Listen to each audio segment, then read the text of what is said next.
অষ্টম শ্রেণীর সকল ছাত্রছাত্রী বন্ধুদের জন্য আবারও একটি নতুন ভিডিও নিয়ে চলে এসেছি। আশা করি সবাই খুব ভালো আছো। তোমাদের জন্য আজকের ভিডিওতে রয়েছে ইতিহাসের পঞ্চম অধ্যায় সম্পর্কিত কিছু গুরুত্বপূর্ণ সংক্ষিপ্ত রচনাধর্মী প্রশ্ন, অর্থাৎ ব্রড কোশ্চেন। এই প্রশ্নগুলো খুবই গুরুত্বপূর্ণ, তাই মনোযোগ দিয়ে ভিডিওটা শেষ পর্যন্ত দেখবে। চ্যানেলে নতুন হলে চ্যানেলটিকে অবশ্যই সাবস্ক্রাইব করে দিও। 1 নম্বর প্রশ্ন, সমাজ সংস্কারক হিসেবে রামমোহনের অবদান লেখো।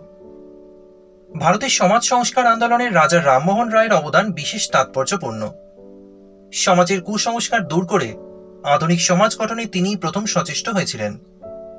রামমোহনের সমাজ সংস্কারের উদ্দেশ্য ছিল কুসংস্কার মুক্ত আধুনিক ভারতীয় সমাজ গঠন করা এবং নারী সমাজের অবস্থার উন্নয়ন।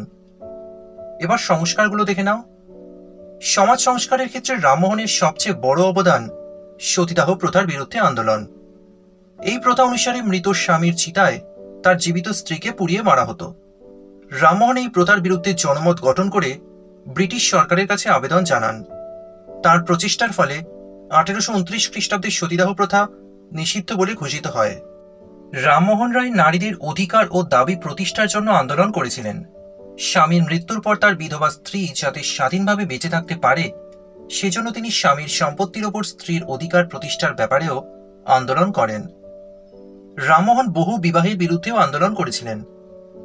তিনি ভারতীয় শাস্ত্র ব্যাখ্যা করে দেখিয়েছিলেন যে প্রাচীন শাস্ত্রে পুরুষের বহু বিবাহের যথেচ্ছ অধিকার দেওয়া হয়নি। রামমোহন কৌলিন্য প্রথার বিরোধী ছিলেন, কারণ এই প্রথার জন্যই সমাজচ্যুত হওয়ার আশঙ্কায় অল্প বয়সী মেয়েদের মৃত্যু পথযাত্রী বৃদ্ধের সঙ্গে বিবাহ দেওয়া হতো। এভাবেই অন্ধবিশ্বাস ও কুসংস্কারের উপর যুক্তির প্রাধান্য রামমোহনের কার্যকলাপে লক্ষ্য করা যায়। 2. সমাজ সংস্কারক হিসেবে বিদ্যাসাগরের অবদান আলোচনা করো। 19 শতকের বাংলার সমাজ সংস্কারে যারা উল্লেখযোগ্য অবদান রেখেছেন তাদের মধ্যে ঈশ্বরচন্দ্র বিদ্যাসাগর ছিলেন অন্যতম। তিনি বিভিন্ন সমাজ সংস্কারের সঙ্গে যুক্ত ছিলেন। কি কি সমাজ সংস্কারের সঙ্গে তিনি যুক্ত ছিলেন সেগুলো পয়েন্ট করে বিস্তারিত আলোচনা করা হলো। ভিডিওটা বড় হয়ে যাবে, তাই আমি আর পড়লাম না, তোমরা প্রত্যেকটা পয়েন্ট কিন্তু ভালোভাবে দেখে নেবে। প্রথম পয়েন্ট হলো বিধবা বিবাহ, এরপর বাল্য বিবাহ ও বহু বিবাহের বিরোধিতা, এরপর রয়েছে স্ত্রী শিক্ষার প্রসার, এবং সবশেষে রয়েছে তিনি অন্যান্য যে সমস্ত সমাজ সংস্কারের সঙ্গে যুক্ত ছিলেন সেই বিষয়ে আলোচনা করা হয়েছে।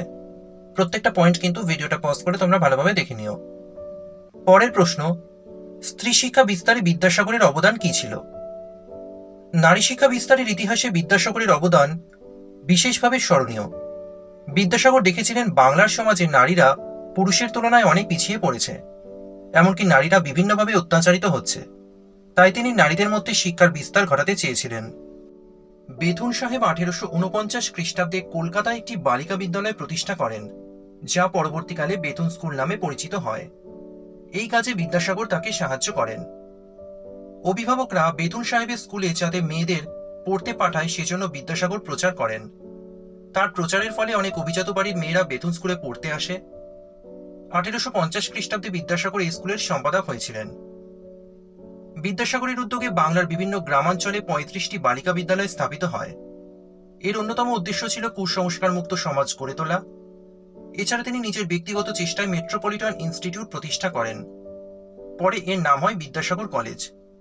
এই সকল কাজের জন্য বিদ্যাসাগরকে নারী শিক্ষা বিস্তারের অন্যতম পথিকৃৎ বলা হয়ে থাকে।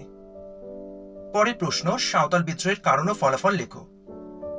1855 খ্রিস্টাব্দে সংগঠিত হওয়া সাঁওতাল বিদ্রোহের পিছনে কারণগুলি ছিল। সাঁওতাল বিদ্রোহের কারণগুলো পয়েন্ট করে এখানে বিস্তারিত আলোচনা করা হয়েছে, ভিডিওটা পজ করে তোমরা দেখে নেবে।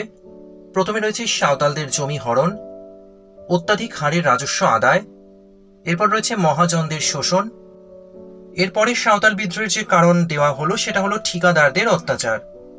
একইভাবে সাঁওতাল বিদ্রোহের ফলাফল বা গুরুত্ব সেটাও কিন্তু পয়েন্ট করে আলোচনা করা হলো, দেখে নিও। প্রথমে রয়েছে সাঁওতাল পরগনা গঠন, এরপর রয়েছে সাঁওতালদের বিশেষ অধিকারের স্বীকৃতি, এবং সর্বশেষ যে ফলাফলটি রয়েছে সেটা হলো মহাজনদের শোষণে নিষেধাজ্ঞা জারি। প্রত্যেকটি পয়েন্টই কিন্তু খুব গুরুত্বপূর্ণ। পরের প্রশ্ন, তিতুমিরের নেতৃত্বে বারাসাত বিদ্রোহের পরিচয় দাও। ভারতে ব্রিটিশ বিরোধী আন্দোলনগুলির মধ্যে ওয়াহাবি আন্দোলন ছিল অন্যতম। 1820 থেকে 1850 খ্রিস্টাব্দ পর্যন্ত প্রায় 50 বছর ধরে এই যুদ্ধ চলেছিল। বাংলায় ওয়াহাবি আন্দোলনের প্রাণপুরুষ ছিলেন মীর নিসার আলী বা তিতুমির। তিনি মক্কায় হজ করতে গিয়ে সৈয়দ আহমেদের সংস্পর্শে এসেছিলেন এবং দেশে ফিরে ইসলাম ধর্মের কুসংস্কারের বিরুদ্ধে আন্দোলন শুরু করেছিলেন।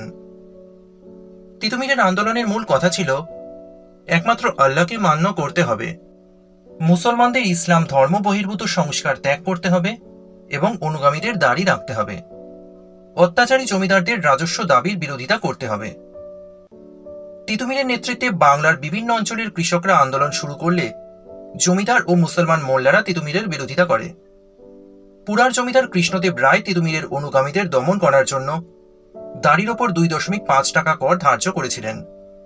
ফলে জমিদারদের সঙ্গে তিতুমিরের অনুগামীদের সংঘর্ষ বেঁধেছিল। তিতুমির বারাসতের বিস্তীর্ণ অঞ্চলে নিজেকে স্বাধীন বাদশাহ বলে ঘোষণা করেন। মঈনুদ্দিন নামে এক অনুগামীকে প্রধানমন্ত্রী এবং নিজের ভাগ্নে গোলাম মাসুমকে সেনাপতি নিয়োগ করেন।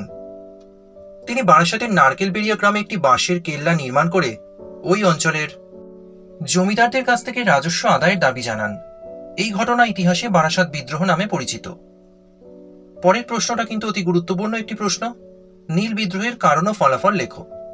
দেখে নাও, বাংলার নীল চাষিরা 1859 খ্রিস্টাব্দে নীল চাষের বিরুদ্ধে নীলকর সাহেবদের সঙ্গে যুদ্ধ ঘোষণা করে। এই বিদ্রোহ নীল বিদ্রোহ নামে পরিচিত। এই বিদ্রোহের পিছনে একাধিক কারণ ছিল। প্রত্যেকটা কারণ কিন্তু এখানে পয়েন্ট করে বিস্তারিত আলোচনা করা হলো, তোমরা ভিডিওটা পজ করে দেখে নিও। প্রথম কারণটি হলো নীলকরদের অত্যাচার। এর পরের কারণ হলো দাদন প্রথা এবং সবশেষে রয়েছে প্রতারণা। প্রত্যেকটি পয়েন্টই কিন্তু দেখে নেবে। একইভাবে নীল বিদ্রোহের ফলাফল বা গুরুত্ব সেটাও পয়েন্ট করে দেওয়া হলো। প্রথম পয়েন্ট, নীল কমিশন গঠন। এরপর রয়েছে বাঙালি জাতির মনোবল বৃদ্ধি এবং সবশেষে যেটা রয়েছে তা হলো শিক্ষিত মধ্যবিত্ত শ্রেণীর সমর্থন লাভ। প্রত্যেকটা পয়েন্টই তোমরা দেখে নিও। 7 নম্বর প্রশ্ন, সিপাহী বিদ্রোহ বা মহাবিদ্রোহের কারণ লেখো। এটাও গুরুত্বপূর্ণ একটি প্রশ্ন। মহাবিদ্রোহ সংগঠিত হওয়ার পিছনে একাধিক কারণ ছিল। এই বিদ্রোহের কারণগুলোও কিন্তু আগের প্রশ্নগুলোর মতো পয়েন্ট করে বিস্তারিত আলোচনা করা হলো, দেখে নিও। প্রথমে রয়েছে রাজনৈতিক কারণ, এরপর দ্বিতীয় কারণ হলো অর্থনৈতিক কারণ, তারপর রয়েছে সামাজিক কারণ এবং সবশেষে রয়েছে ধর্মীয় কারণ। প্রত্যেকটা কারণই কিন্তু সমানভাবে গুরুত্বপূর্ণ, তাই প্রত্যেকটা কারণ তোমরা খুব ভালোভাবে পড়বে। সিপাহী বিদ্রোহের ধর্মীয় কারণের বেশ কিছুটা অংশ দেখো ওপরে রয়েছে, সেটা দেখে নিও এবং প্রত্যেকটা কারণ লেখার পর সবশেষে লিখবে অবশেষে মঙ্গল পাণ্ডের নেতৃত্বে 1857 খ্রিস্টাব্দে 29শে মার্চ সিপাহীরা ব্যারাকপুর সেনা শিবিরে বিদ্রোহ শুরু করে। ধীরে ধীরে এই বিদ্রোহের আগুন সারা দেশে ছড়িয়ে পড়ে। পরের প্রশ্ন, সিপাহী বিদ্রোহ বা মহাবিদ্রোহের ফলাফল লেখো। সিপাহী বিদ্রোহের ফলাফলগুলো পয়েন্ট করে দেওয়া রয়েছে, বিস্তারিত আলোচনা হয়েছে, দেখে নিও। প্রথমে রয়েছে কোম্পানি শাসনের অবসান, এরপর রয়েছে সামরিক সংস্কার এবং সবশেষের ফলাফল হলো সামাজিক পরিবর্তন। প্রত্যেকটা পয়েন্ট দেখে নিও। 9, সিপাহী বিদ্রোহের ব্যর্থতার কারণ লেখো। বিপুল উদ্দীপনা ও উৎসাহ নিয়ে সিপাহী বিদ্রোহ শুরু হলেও শেষ পর্যন্ত তা ব্যর্থ হয়। এই ব্যর্থতার পিছনেও একাধিক কারণ ছিল। ব্যর্থতার কারণগুলো পয়েন্ট করে দেওয়া হলো। প্রথম পয়েন্ট দেখে নিও, উপযুক্ত নেতৃত্বের অভাব। এর পরের কারণ রয়েছে সামরিক দুর্বলতা, এরপর রয়েছে পরিকল্পনার অভাব এবং সবশেষে কোম্পানির দমন পীড়ন। এই প্রত্যেকটা কারণের জন্যই কিন্তু সিপাহী বিদ্রোহ ব্যর্থ হয়েছিল। 10, সিপাহী বিদ্রোহের প্রকৃতি আলোচনা করো। 1857 খ্রিস্টাব্দে মহাবিদ্রোহের প্রকৃতি নিয়ে ঐতিহাসিকদের মধ্যে মতবিরোধ আছে। কেউ মনে করেন এটি সিপাহী বিদ্রোহ, কেউ মনে করেন জাতীয় আন্দোলন, আবার কারো মতে এটি ভারতের প্রথম স্বাধীনতা সংগ্রাম। এবার পয়েন্টিং করে কিছু কথা লিখবে। প্রথমে রয়েছে সিপাহী বিদ্রোহ। ইংরেজ ঐতিহাসিক চার্লস রেক্স, টেলর এবং ভারতীয়দের মধ্যে কিশোরীচাঁদ মিত্র, দুর্গাদাস ব্যানার্জি প্রমুখরা এই বিদ্রোহকে সিপাহী বিদ্রোহ বলে অভিহিত করেছেন।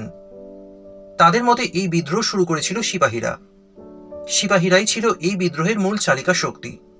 আবার বিদ্রোহ ব্যর্থ হলে সিপাহীরাই শাস্তি ভোগ করেছিল। এরপর লিখবে জাতীয় আন্দোলন। ঐতিহাসিক কার্ল মার্কস, নর্টন প্রমুখরা এই বিদ্রোহকে জাতীয় আন্দোলন বলে অভিহিত করেছেন। তাদের মতে ভারতের বিভিন্ন অঞ্চলের জনগণ এই আন্দোলনে স্বতঃস্ফূর্তভাবে যোগদান করেছিল।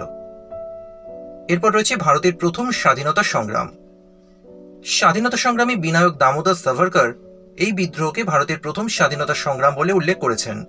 তার মতে এই বিদ্রোহে সিপাহীদের নেতৃত্বে ভারতীয়রা স্বাধীনতা অর্জনের লক্ষ্যে সামিল হয়েছিল। এরপর লিখবে 1857 খ্রিস্টাব্দে মহাবিদ্রোহের মূলে সিপাহীদের পাশাপাশি অন্যান্য শ্রেণীর মানুষদের অসন্তোষ ও হতাশাও ছিল। তাদের লক্ষ্য ছিল ইংরেজ শাসন থেকে দেশকে মুক্ত করা। সবশেষে এটাই বলা যায় যে মহাবিদ্রোহের প্রকৃতি নিয়ে বিতর্ক থাকলেও বিদ্রোহীদের মধ্যে দেশপ্রেমের কোনো অভাব ছিল না। 11 নম্বরে একটি টিকা দেওয়া হলো, যেটি খুবই গুরুত্বপূর্ণ, মহারানীর ঘোষণাপত্র। 1857 খ্রিস্টাব্দে মহাবিদ্রোহ দমন করার পর ব্রিটিশ কর্তৃপক্ষ ভারতের শাসন ক্ষমতা মহারানী ভিক্টোরিয়ার হাতে তুলে দেয়।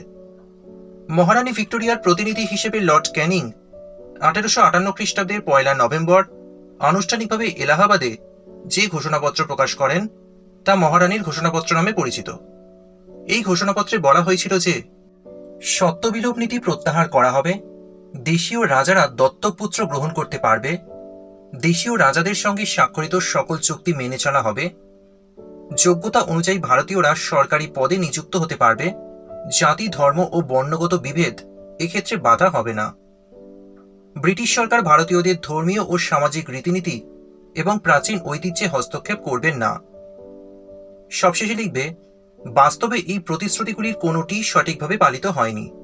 ঐতিহাসিক ডক্টর রমেশচন্দ্র মজুমদার মহারানীর এই ঘোষণাকে প্রতিশ্রুতি ভঙ্গের অধ্যায় বলে অভিহিত করেছেন। পরের প্রশ্ন, নীল বিদ্রোহে হিন্দু পেট্রিয়ট পত্রিকার অবদান লেখো।